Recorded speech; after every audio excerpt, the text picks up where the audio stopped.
두 명의 친구가 오래간만에 만남을 가졌습니다.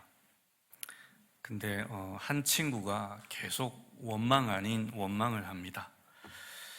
아유, 3주 전에 할머니가 돌아가셨는데 나한테 2억 원을 유산으로 남겨주셨어. 그러자 다른 친구가 말합니다. 야, 너 수지 맞았다. 2억 원이 어디냐. 근데 그 친구가 다시 원망합니다. 아, 2주 전에는 외삼촌이 갑자기 돌아가셨는데 3억 원을 받았어. 야, 너 2주 연속 횡재했구나. 정말 부럽다, 친구야. 근데 또 원망을 해요. 아휴, 지난주에는 고모님이 돌아가셔서 10억 원을 받았어. 야, 너 그럼 3주 동안 무려 15억 원이 생겼네. 근데 친구야, 넌 왜 그렇게 원망이냐? 뭐가 불만이냐? 나 같으면 춤추고 다니겠다. 그러자 그 친구가 이렇게 대답합니다. 에이씨, 이번 주에는 아무도 안 돌아가셨어. 네. 구약 성경에 원망이라는 단어가 29번 나옵니다. 근데 그 중에 18번이 출애굽기와 민수기에 집중되어 있어요. 여러분 아시다시피 출애굽기와 민수기는 이제 이스라엘 백성들이 이집트에서 탈출한 다음에 약속의 땅 가나안을 향해서 광야 여정을 걸어가는 그 여정을 기록한 책이잖아요. 자, 근데 이 책들에서 드러나는 가장 눈에 띄는 특징이 이스라엘의 헌신, 이스라엘의 예배, 이스라엘의 순종, 이게 아니라 이스라엘의 원망이었다는 겁니다. 원망이 가득해요. 읽어보면. 그 원망으로 인해서 출애굽 1세대는 결국 가나안에 들어가지 못하고 광야에서 다 죽습니다. 자, 이스라엘의 광야 생활은 오늘 구원받은 우리 성도들의 신앙 생활을 상징합니다. 우리도 지금 영적인 광야길을 걸어가고 있어요. 자, 그런데 우리가 기억해야 될 것이 뭐냐? 그 이스라엘의 광야 생활을 파국으로 몰아간 결정적인 이유가 뭐라고요? 원망이었다는 거예요. 원망 때문에 망했잖아요. 그러니까 이 사실을 오늘 우리에게 적용해야 된다는 겁니다. 우리의 신앙생활도 자칫하면 원망 때문에 무너질 수 있다는 겁니다. 그래서 사도 바울이 오늘 본문에서 그들이 당했던 그 일들이 성경에 기록된 것은 우리가 읽고 반면교사 삼으라고, 우리도 그렇게 하지 말라고 그렇게 기록되어 있다. 그러니 그들의 그 모습을 보면서 당신들은 그러지 말라 강력하게 권고하는 거죠. 그러면 이스라엘 백성들은 대체 뭘 그렇게 원망했을까? 그들의 원망에는 현실적인 나름의 이유들은 있습니다. 예를 들어서 어떻게 이렇게 만나밖에 먹을 게 없냐? 영양실조 걸리겠다. 물이 없어 목말라 죽겠다. 길은 또 왜 이렇게 험하냐? 행군 코스 누가 잡았냐? 왜 이렇게 빙빙 돌아가냐? 이토록 위험한 곳에 우리를 이끌어와서 여기 다 죽이려 하느냐? 이런 별의별 원망들을 다 하고 있었죠. 근데 얼핏 보면 현실적으로는 충분히 원망할 만한 이유들입니다. 우리도 아마 이랬을 거예요. 이스라엘 백성이었으면. 근데 조금만 더 깊이 생각해 보면 전혀 타당성이 없다는 걸 우리가 알게 됩니다. 이 원망들의 근거가 없어요. 왜 그러냐? 두 가지를 살펴보려고 합니다. 이스라엘 백성의 원망은 목적지에 관한 것이 아니라 다 경유지에 관한 것이었어요. 하나님께서 이스라엘 백성에게 약속하신 목적지가 어디입니까? 가나안 땅이죠. 거기에 대해서는 원망할 수 있어요. 만약 가나안 땅에 들어갔는데 젖과 꿀이 흐르지도 않고 너무너무 살기 힘들고 척박하고, 그러면 하나님께 따져야죠. 하나님 약속하고 다르지 않습니까? 우리를 젖과 꿀이 흐르는 땅에 인도해 주시겠다 그랬더니 들어왔는데 이거 아니잖아요. 그 목적지에 대해서는 우리가 얼마든지 따질 수 있죠. 근데 지금 이스라엘 백성들이 원망했던 그 대상은 가나안 땅이 아니고 중간 경유지에서 겪는 불편한 상황들이었어요. 근데 여기에 대해서는 하나님께 원망할 수 없다는 거예요. 왜냐하면 하나님이 그것에 대해서는 약속한 바가 없어요. 예를 들어서 하나님이 내가 너희들 광야를 지나갈 때 7성급 호텔에 머물게 해주겠다. 거기에 온갖 위락시설, 사우나 다 완비해 주겠다. 너희들에게 제공할 음식은 유명한 셰프들이 요리한 음식을 주겠다. 이런 약속 하시지 않았잖아요. 그냥 단지 너희들의 필요를 채워주고 내가 너희들과 함께 하겠다. 이 약속밖에 하지 않으셨어요. 그리고 그 약속은 지키셨잖아요. 그 허허벌판, 농사도 안 되는 그 광야에서 40년 동안 매일 하루도 빠짐없이 만나 주셨습니다. 가끔 메추라기도 주셨고, 물이 없는 곳에서는 바위에서 물을 내서 마시게 하셨고, 불기둥과 구름기둥으로 계속 인도하셨어요. 지키셨잖아요, 약속. 그래서 이스라엘 백성이 광야 여정 중에 생긴 불편한 상황들에 대해서 원망하는 것, 그거는 타당성이 전혀 없다는 겁니다. 하나님이 그 원망을 들으실 만한 행위를 하신 적이 없어요. 하나님 약속 다 지키셨어요. 오히려 그들이 늘 계속 불순종함에도 불구하고 하나님은 신실하게 자신의 약속을 끝까지 지키십니다. 그게 하나님께서 원망 들으실 만한 일일까요? 그런데도 이스라엘 백성들은 감사하기에는 그냥 계속 원망만 들어놓습니다. 자, 이들의 모습을 보면서 지금의 우리를 봐야 돼요. 그럼 우리는 하나님께 원망하지 않을까요? 우리는 늘 감사하고 있을까요? 우리도 여러 가지 현실적으로 어려운 일을 만나면 하나님께 원망하게 됩니다. 왜 그럴까요? 그것은 우리의 시선이 이 땅의 경유지에 계속 초점을 맞추고 있기 때문이에요. 이스라엘 백성들도 그들의 시선이 그들이 들어갈 가나안 땅에 맞춰진 것이 아니라 계속 경유하는 그 코스마다 거기에 다 맞춰져 있어요. 그러니까 거기서 불편한 상황들을 만날 때마다 원망하는 거예요. 우리도 그렇다는 겁니다. 그러니까 우리의 시선이 우리가 경유해가는 이 경유지에 맞춰져 있으면 안 되고요. 우리가 들어갈 천국에 맞춰져 있어야 됩니다. 그래야 원망하지 않아요. 그래야 당장의 어려움에 매몰되어서 근거 없는 무분별한 원망을 하지 않게 된다는 겁니다.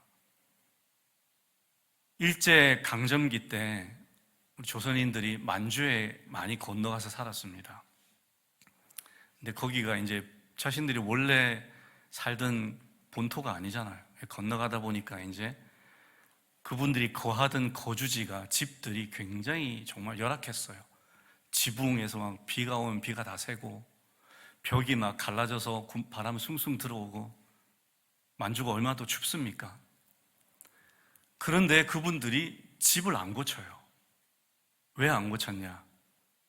독립하면 내 고향으로 돌아가서 살 건데, 거기 내 집이 있는데 뭐하러 굳이 여기 고쳐서 쓰느냐?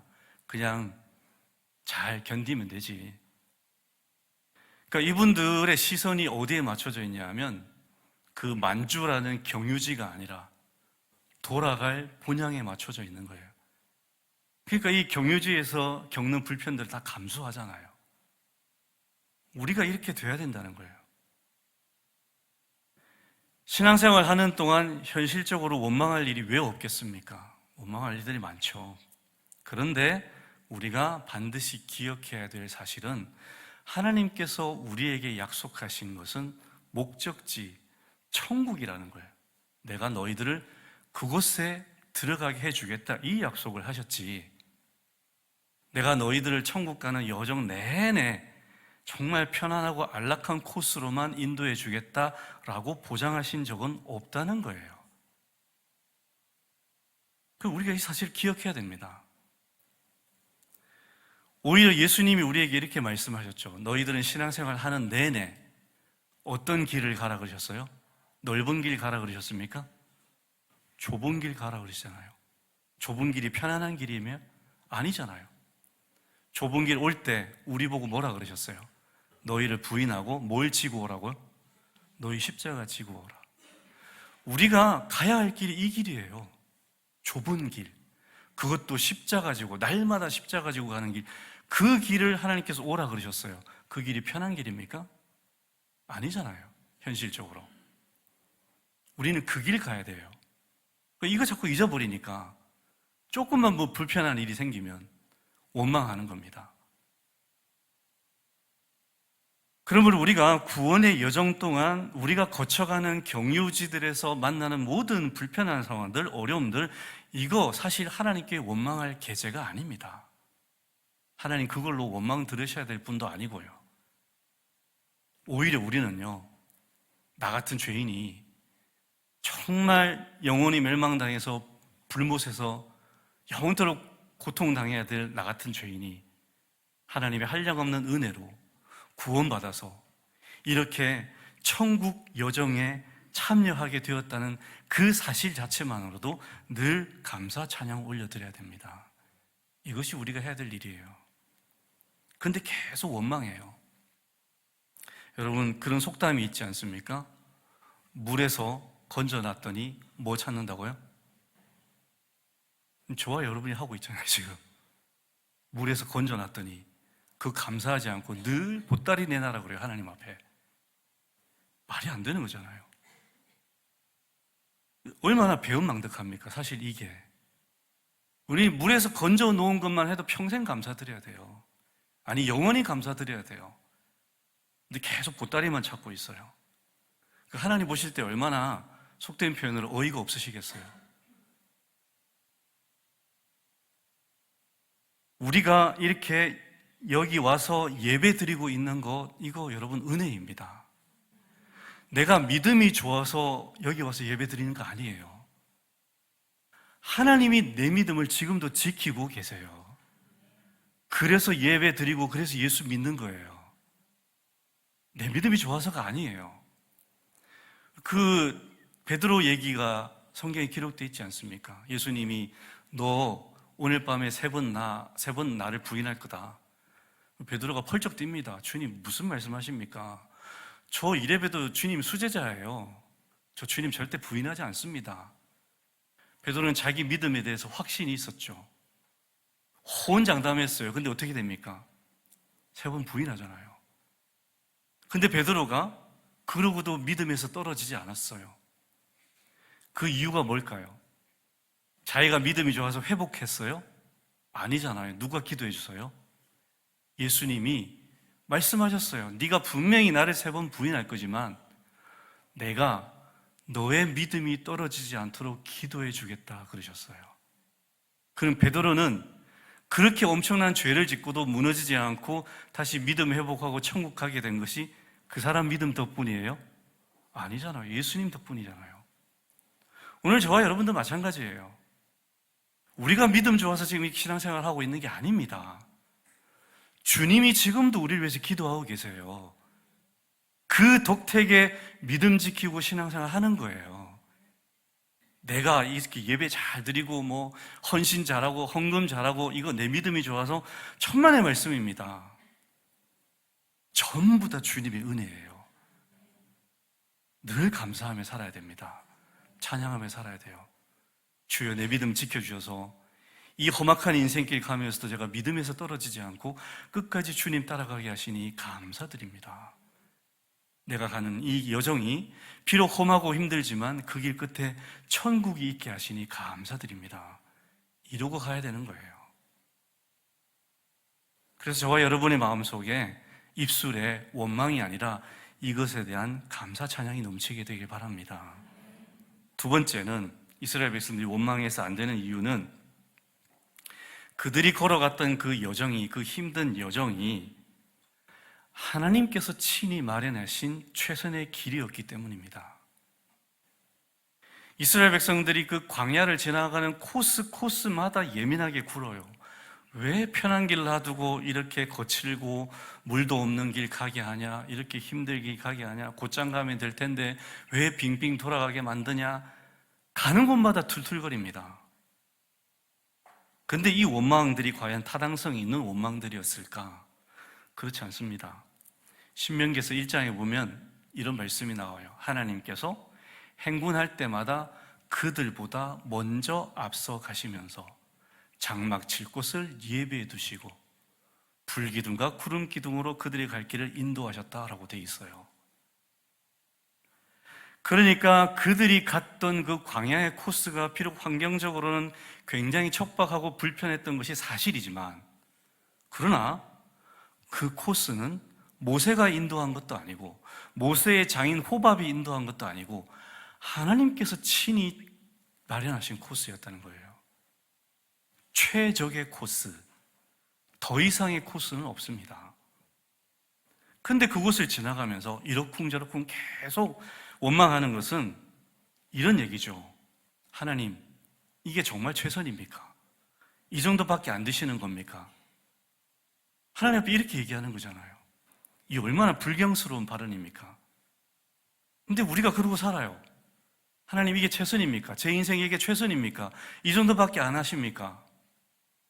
우리도 이렇게 살고 있다고요, 지금. 우리 입술로 감히 하나님께. 우리가 살다 보면 척박한 환경, 어려운 상황에 맞닥뜨릴 때가 있습니다. 근데 그때 우리가 하나님의 인도하심에 대해서 깊은 의구심이 들 때가 있어요. 그러나 한번 생각해 봅시다. 여러분, 부모가 자녀 키울 때 설렁설렁 키웁니까? 최선을 다해 키웁니까? 최선을 다해 키우잖아요. 정상적인 부모라면 자녀 키우는 일에 자기의 모든 역량과 에너지를 다 쏟아붓습니다. 그렇게 키워요. 근데 그럼에도 불구하고 육신의 부모들은 한계가 있습니다. 마음은 이만큼인데 여건이 안 돼서 이만큼 못 해줄 때가 많죠. 그래서 부모가 죄인이라는 말이 그런 뜻이잖아요. 정말 다 해주고 싶은데 능력이 안 돼서, 여건이 안 돼서 이만큼밖에 못 해주니 늘 미안한 마음. 근데 어쨌든 최선을 다해요. 그러나 그들의 최선은 현실적으로 최선은 아니라는 거죠. 근데 여러분, 하나님은 어떻습니까? 하나님은 마음이 이만큼이면 그 마음만큼 얼마든지 다 해주실 수 있잖아요. 전능하시니까. 한계가 없으니까. 하나님은 마음먹은 대로 다 해주실 수 있어요. 우리에게. 때문에 하나님께서 최선을 다하신 것은 말 그대로 진짜 최선이에요. 하나님은 우리에게 내가 죄인이다 이렇게 말씀하실 필요가 없어요. 왜냐? 다 해주실 수 있기 때문에. 근데 여러분, 한번 생각해 봅시다. 하나님께서 우리를 돌보실 때 차선책을 쓰실까요? 최선책을 쓰실까요? 대답을 확실히 못하시네. 차선책을 쓰실까요? 최선책을 쓰실까요? 진짜 그렇게 믿으십니까? 그래서 감사하십니까? 예. 정말 감사하신지 모르겠네. 우리는 하나님이 우리에게 항상 최선을 다하신다는 사실을 잊으면 안 됩니다. 내가 지금 현실적으로는 어려운 상황에 있고 힘겨운 상황에 있지만 그럼에도 불구하고 그 상황이 하나님이 나를 위해 사실 수 있는 최선이라는 것, 이걸 잊어버리면 안 된다는 거예요. 여기에 대해서 정말 감사하실 수 있습니까? 내가 병들어도, 갑자기 사고로 내 자녀가 죽는 일이 일어나도, 내 사업이 갑자기 망해도 이게 하나님 나를 위한 최선이라 그렇게 고백하실 수 있으시겠습니까? 그렇게 하셔야 된다는 거예요. 하나님 한 번도 우리에게 차선책을 쓰지 않으시니까. 몇 년 전에 전 세계적으로 유명한 윌로우 크릭 교회, 그 교회 담임 목사인 릭 워렌 목사 아들이 오랫동안 우울증을 앓다가 권총으로 자살했어요. 목사 아들이 권총으로 자살했어요. 목사님 내외가 큰 충격을 받았어요. 여러분, 그 목사님 내외분이 그 아들을 위해서 얼마나 기도했겠어요. 근데 결론은 권총 자살이에요. 그러면 하나님은 대체 뭘 하고 계셨을까요? 그런 생각 들지 않습니까? 기도는 사라지지 않는다라는 책을 쓴 최상훈 목사님이라는 분이 계십니다. 지금도 사역하고 계시는데, 이분은 하나님 명령에 순종해서 생면 부지의 땅 알래스카로 선교 사역을 하러 갔어요. 알래스카 엄청 추운 곳이잖아요. 그곳에 열심히 사역하다가 굉장히 충격적인 일을 당합니다. 자기 어린 아이, 둘째 아기가 실수로 2층 창문에 매달려 있다가 떨어졌어요. 콘크리트 바닥에 머리를 찧어가지고 3일 동안 혼수 상태에 빠졌어요. 목사님 내외가 얼마나 기도했겠어요.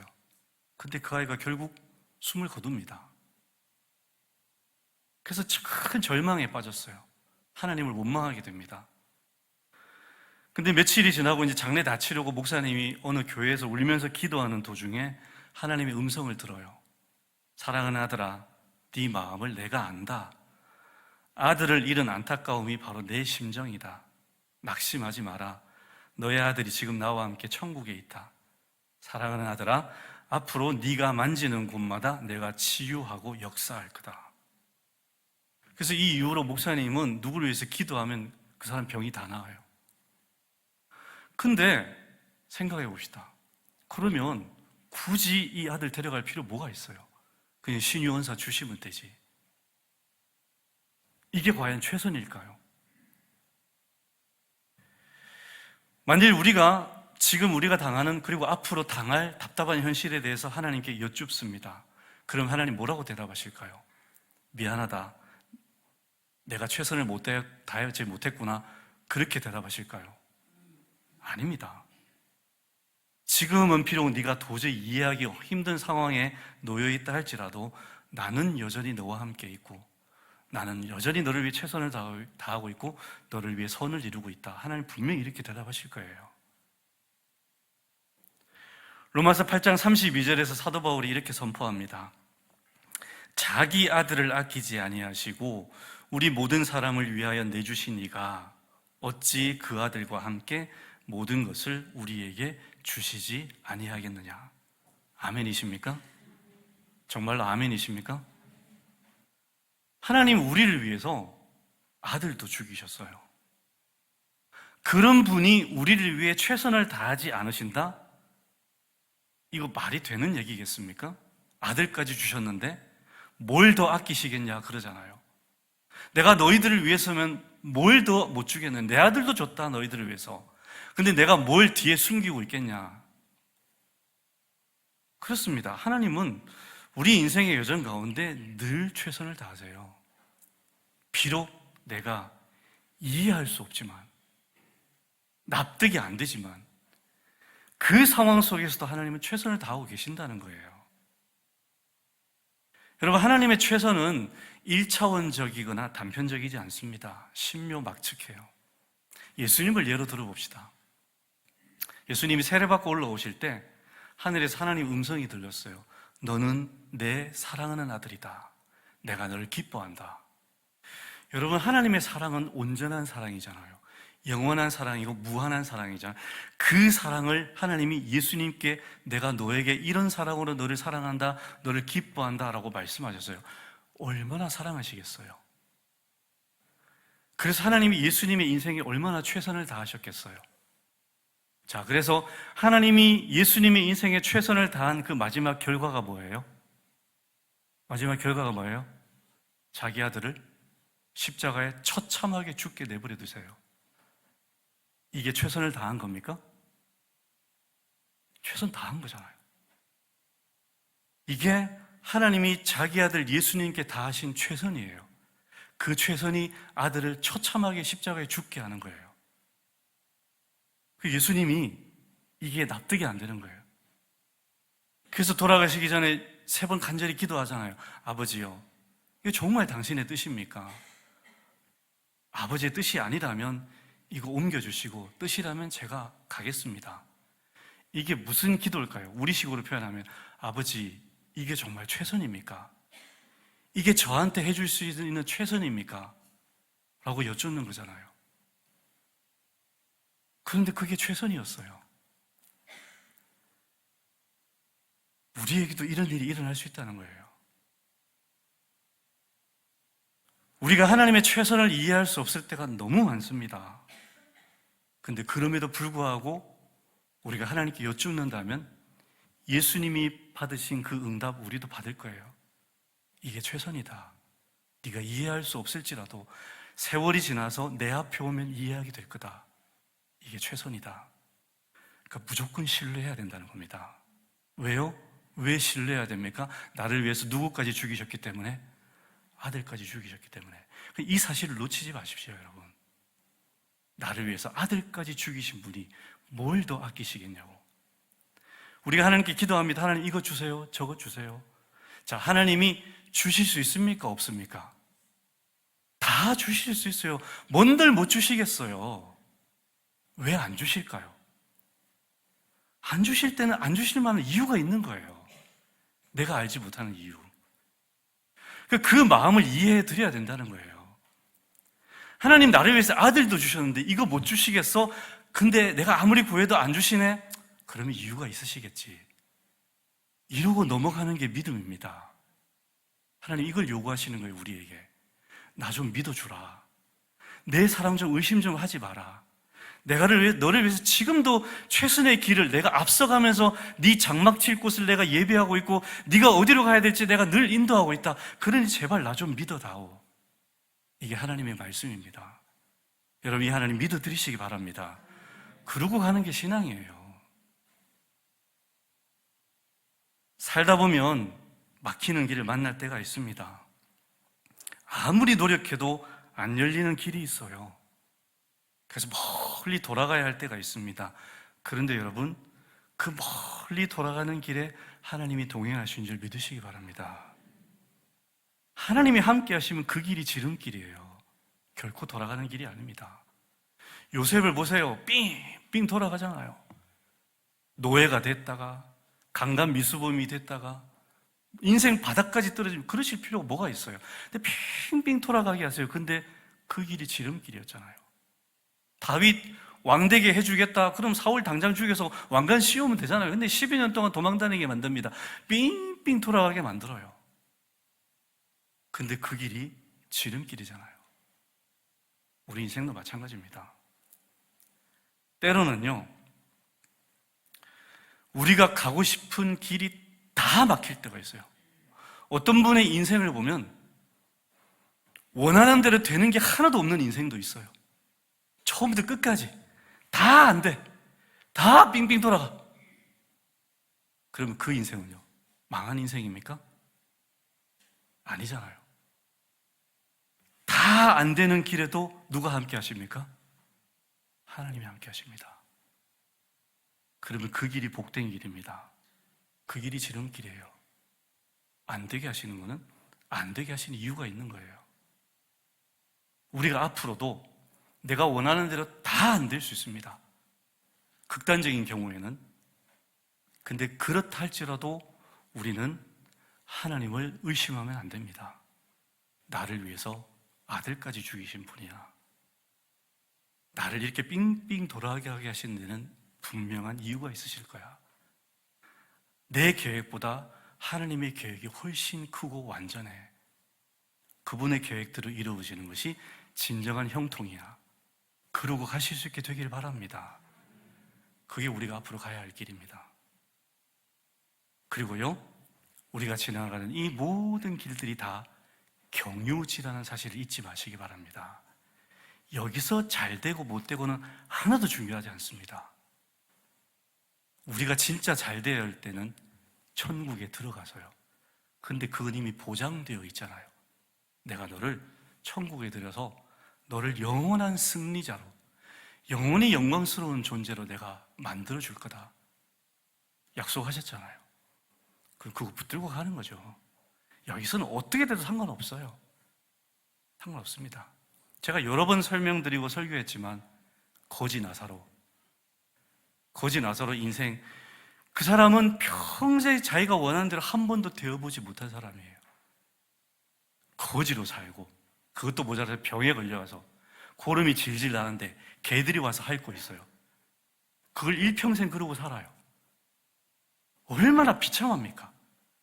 근데 그 사람의 그 인생에 누가 함께 하십니까? 주님이 함께 하시잖아요. 그 인생을 누가 실패한 인생이라고 말할 수 있습니까? 세상적인 눈으로는 그럴 수 있죠. 그러나 하나님이 보실 때도 그가 실패한 인생일까요? 아니죠. 오히려 그가 빌어먹고 있던 그 부잣집, 떵떵거리고 호화롭고 정말 잘 살아요. 남들이 보면 진짜 성공한 인생이에요. 근데 그 인생 하나님이 보실 때 어떤 인생일까요? 망해가는 인생이죠. 다르잖아요. 그러니까 우리가 영안을 떠야 됩니다. 내 인생을 자꾸만 현실적인 기준으로 보면 안 되고 성경적인 기준으로 하나님의 관점에서 봐야 돼요. 아니 이렇게 거지 나사로도 하나님이 좋은 인생, 의로운 인생이라고 인정해 줬는데 나는 이 정도는 아니지 않느냐? 그렇지 않습니까? 우리 이 정도는 아니잖아요. 얼마든지 감사하며 살 수 있어요. 우리 인생은요. 그래서 우리의 최종 목적지는 하나님의 나라에 들어가는 것이지 여기서 이러쿵저러쿵 어떻게 뭐 짜잘하게 성공하니 많이 이거 아니라는 것을, 이게 최종 목적이 아니라는 것을 늘 기억하고 살면 여기 다 지나갈 수 있습니다. 다 지나갈 것입니다. 지나가십시오, 여러분. 집착하지 마시고 지나가세요. 우리 나그네예요. 그래서 어떤 길을 가더라도 끝까지 하나님을 신뢰하고 믿음으로 감사함으로 갈 수 있게 되기를 바랍니다. 어떤 의사가 할머니 한 분을 진찰했어요. 할머니가 연세가 굉장히 많아서 몸이 엄청 쇠약해지셨습니다. 의사가 할머니에게 물었어요. 할머니 요즘 건강이 어떠세요? 그러니까 할머니가 이렇게 대답해요. 아이고 의사 양반, 나는 하나님께 감사할 게 너무 많아요. 내가 지금 이빨이 딱 2개 남았는데 아래 위로 하나씩 있어요. 근데 너무 감사하게도 아래 위로 딱 맞닿아 있어요. 아래 위로 어긋나 있으면 씹어도 안 씹히잖아요. 딱 2개가 있는데 아래 위로 맞닿아서 그래도 씹어요. 대단한 할머니 아니십니까? 이거 맞닿아 있다는 것만도 감사하며 사시잖아요. 이 세상에서 가장 배우기 쉬운 것이 원망입니다. 원망은 배웠는데 소질이 없어도 금방 배울 수 있어요. 돈도 안 들어요. 근데 배우기 쉬운 원망이라고 배우지 마시기 바랍니다. 원망한다고 문제가 해결되지 않습니다. 원망한다고 마음이 풀리는 것도 아닙니다. 원망하면 할수록 더 깊은 절망 속으로 빠져들게 됩니다. 원망은요, 마귀 학교의 가장 중요한 필수 과목이에요. 마귀가 이스라엘 백성을 이걸로 무너뜨렸습니다. 그 1세대 200만을 다 이걸로 다 무너뜨렸어요. 광야에서 다 죽게 만들잖아요. 사도 바울이 얘기합니다. 이것을 기록한 이유가 여러분들이 이걸 보고 이 사람들처럼 살지 않도록 하기 위해서입니다 라고 말해요. 그리고 우리는 이 사람들처럼 원망하지 말아야 되지 않겠습니까? 늘 감사하고 신뢰하고 언제나 차선이 아니라 나를 위해 최선을 다하시고 계시는 그 하나님을 끝까지 믿고 원망보다 믿음과 감사로 살아가는 저와 여러분이 되기를 주님의 이름으로 축원합니다. 하나님, 정말 우리가 어리석게도 우리의 경유지에서 만나는 모든 일들 때문에 원망 불평하며 살아왔던 우리의 모습을 깨닫게 됩니다. 우리는 이스라엘 백성들처럼 되지 않게 해주시고, 하나님, 우리는 그럼에도 불구하고 늘 동행하시고 언제나 최선을 다하시는 그 하나님 아버지를 끝까지 신뢰하고 감사함으로 믿음으로 우리 남은 인생길 걸어가게 하여 주시옵소서. 예수 그리스도 이름으로 기도드립니다. 아멘.